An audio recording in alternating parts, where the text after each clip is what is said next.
Tara ka-adventure, samahan nyo akong magpe-fish feeding sa kanyang 500 katilapia ngayon ka-adventure. Yun o! Yan! Dito ka-adventure, dito ang magandang tumayo or sitting tumayo para magpapakain ako ka-adventure. Yung pinapakain ko ngayon ka-adventure, ito lang naman yung balat ng rice. Kapag ka pinapagiling mo at natatanggal yung balat at napipino siya or pinong-pino, ito na yung pinapakain namin ka-adventure. Ayan, magpapakain na tayo ka-adventure. Yun! Naglabasan na sila ka-adventure. Ang ginaganda dito ka-adventure, napaka-relax ng lugar nila kasi napapaligiran sila ng maraming punong kahoy dito sa area hanggang dun sa likod ka-adventure. Yun, naglabasan na sila. Sa ngayon ka-adventure, ito lang yung pinapakain namin, upa. Pero kung minsan naman, yung may-ari nito bumibili ng pagkain sa city para naman madagdagan. Ka-adventure, andito na naman ako yun sa napakalawak at napakalino na fish pan ni Sir Foreigner na aking kaibigan sa Barangay Silop na si Manukano Mupal ka-adventure. Nukano, itatanong ko lang, kailan ka nag-umpisa mag-fish pan? Okay po, hanggang ngayon, hindi mo tinigil. Ano-ano yung mga pinapakain mo sa araw-araw ng inyong mga alagang isda? At anong mga isda ang andyan ngayon? Ilang piraso to ngayon? Mga ilang piraso yan ngayon? Yun. Sa ngayon, ano yung ipapakain natin sa kanila? Upa. Upa. Ibig sabihin yung upa na yan, yung balat ng rice, no? Or humay sa Surigao noon, ka-adventure. Sige po, mag-umpisa na kami mag-fish feeding. Sige po, magpapakain na tayo. Yan. Yan, naglabasan na sila. Ano naman tawag yung pulang isda na yan, sir?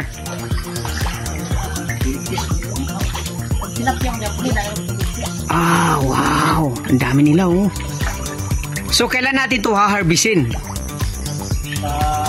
Siyempre na kay Yun, ipapakain mo pag sa papatanim ka na ng palay. Yan, ka-adventure. Ganito kalawag ang kanyang fish pan.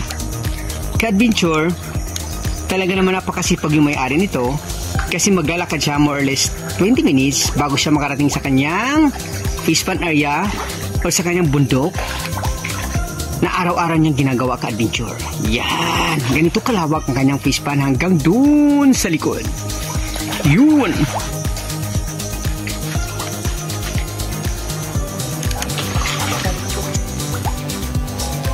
Ayan ka-adventure, naglabasan silang lahat kasi nakikita pa nila na maraming pang pagkain na makukuha nila ngayon.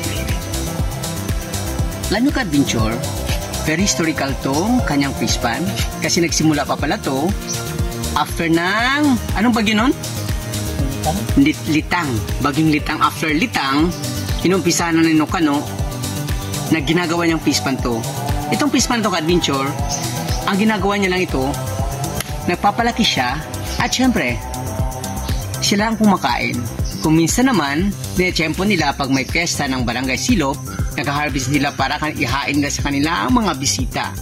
At sa ngayong ka-adventure, ang target naman nila kapag ka nagpapatanim na sila ng palay sa kanilang palayan, ito ang ipapakain nila sa lahat ng taong sumasali sa pagtatanim ng palay ka-adventure. Yun o! Yun! Ang dami nila!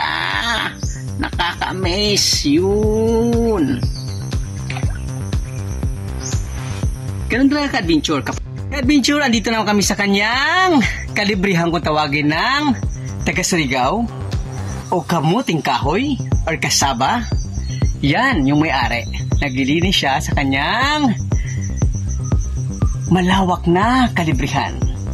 Yung kalibrihan nito ka-adventure, mano-mano na to. Gumagamit na siya ng piko at binubungkal.